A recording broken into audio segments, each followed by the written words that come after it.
Healwell is holding our biennial homecoming conference in October of 2026. The theme for this year is body and soul. I have with me today David Lobenstine, one of our presenters. Hi, David. How are you? I'm doing well, thank you. How are you? I'm doing really good. Thank you so much for talking with me today. So, so we've known each other for a long time, but I would love to know you a little better. Can you tell us why you became a massage therapist? I don't know, is the honest answer.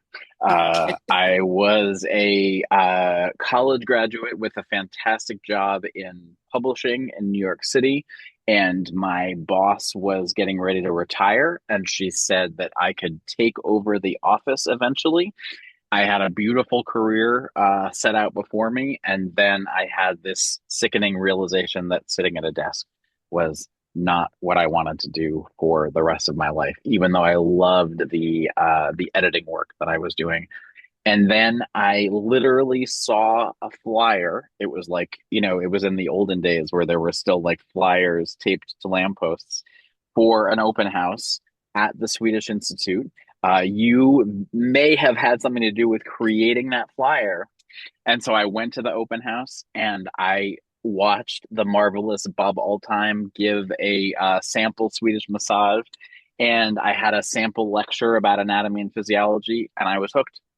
And so I, then worked really hard to reorient my whole life about around quitting my previous job and going to massage school. And that was 24 years ago. Amazing. Amazing. And that feels like very interesting but common how I became a massage therapist Yep. story. Like not Yeah. the plan. And then whew, Yep. something happened. Exactly. The love takes over. It does. It does.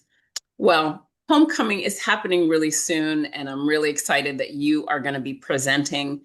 Can you tell us what your session is about? Absolutely. It is essentially about one of my favorite things in the world, which is breathing, which seems kind of silly, but I have found the longer I am a therapist and the longer I am a teacher, uh, I'm realizing that it's the simplest things that matter the most in terms of the excellence of our care.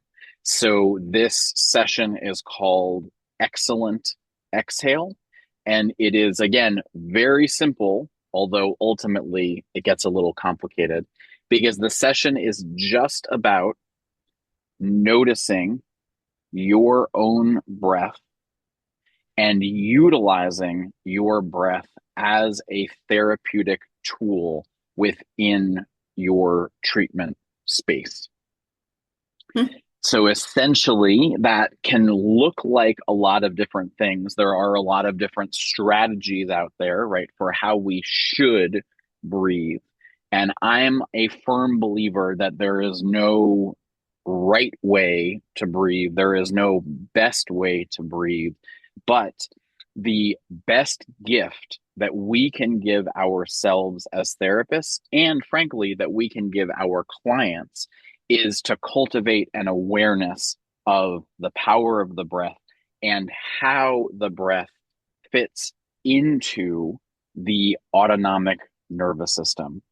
Because when we're paying attention to our breath, it means that every stroke that we give, every session that we give, whether we're doing a very gentle, like, I don't know, salt scrub thing at a spa, or whether we're doing the deepest of myofascial work, paying attention to the breath means that we're more cognizant of our own bodies and we're more calm in our own bodies.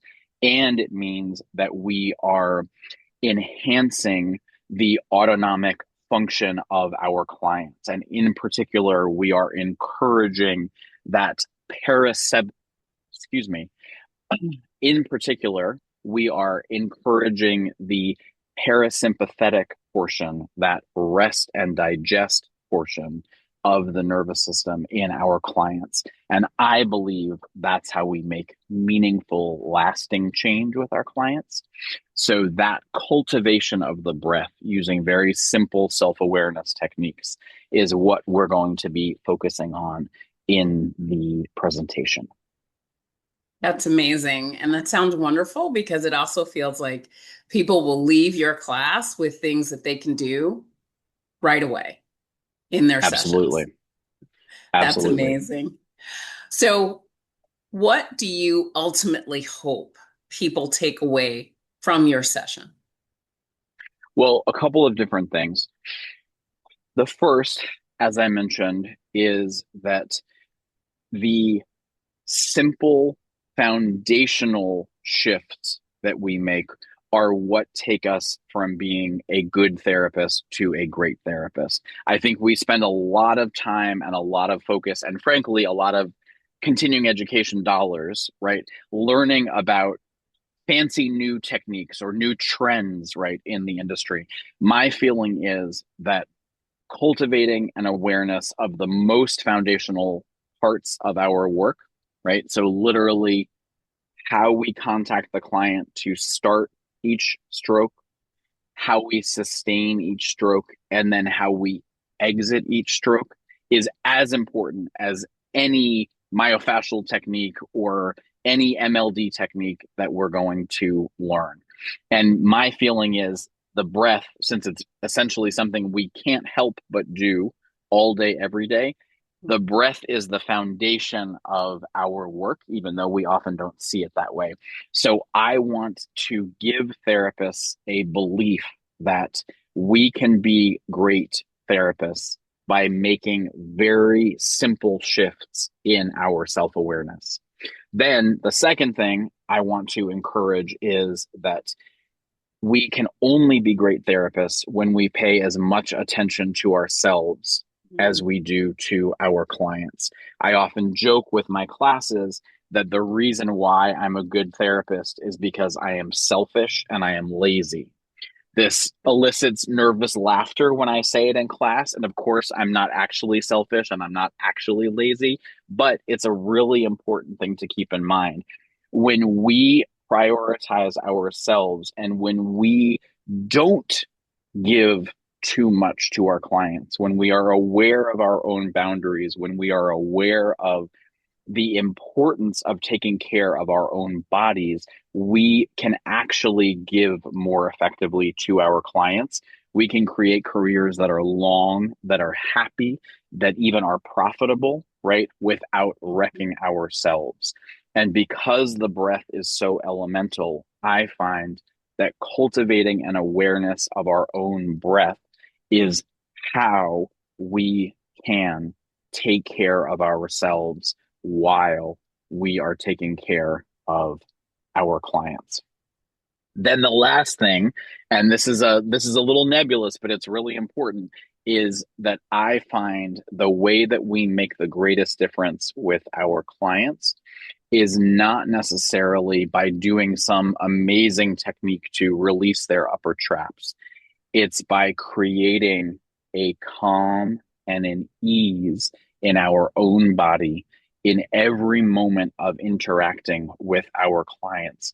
And that's how we create an example of what a regulated nervous system feels like. And then we give that gift to our clients by obviously all of the techniques that we do, but also by this very elemental layer of the breath that we are cultivating in ourselves. I love it. I love it. So, also in line with the theme of body and soul, and this concept that more and more people are embracing today, that massage is really about nervous system regulation, right? Absolutely. So, this is going to be a great, great class.